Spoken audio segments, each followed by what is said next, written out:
Butterfly in the sky, I can go twice as high. Take a look, it's in a book, a reading rainbow.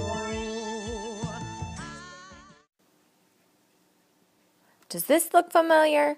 Mandatory SSR time may be effective in theory, but research has proven anything but effectiveness. Too many students are only pretending to read, are reading non-challenging text, and are only reading a narrow range of genres. Teachers also complain that there is no accountability for what students are reading and comprehending. A major area for concern is the notion that SSR alone does not improve students' reading skills. Literacy seems to be the main focus of many school reform policies. I chose to read an article on SSR because my school is also focusing heavily on literacy. My principal has decided to tackle the literacy initiative by mandating 20 minutes of daily SSR time.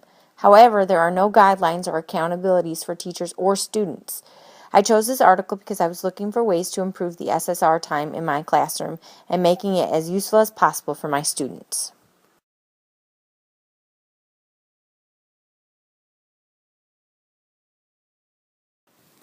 R to the fifth power stands for read and relax, reflect and respond, and wrap. During the read portion of R5, students should be given a clear purpose for reading, given a choice of reading material, and should be working on a specific reading strategy that has already been modeled to them. Teachers should be monitoring the class and giving feedback to individual students regarding their progress on the reading strategy. During the reflect and respond portion of R5, students are given 5 minutes to reflect upon and respond to the reading using a reading log.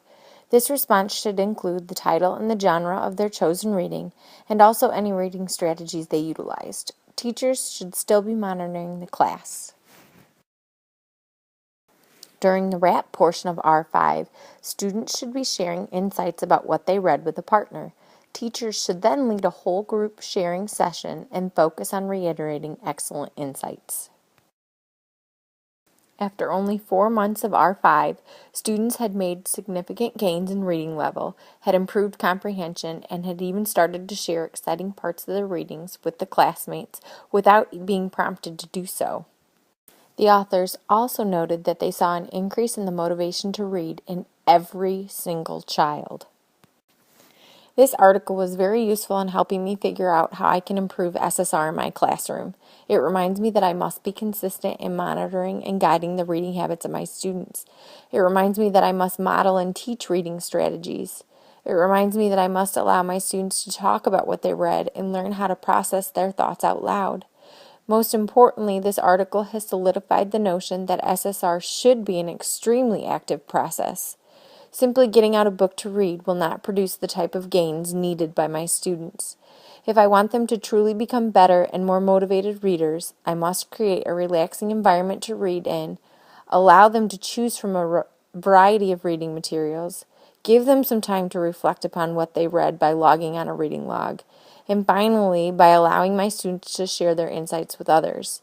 In order for the SSR program to be effective in my classroom, I must make it more of an active learning process.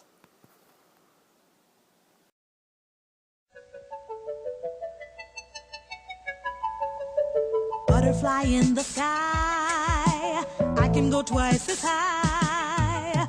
Take a look, it's in a book, a reading rainbow.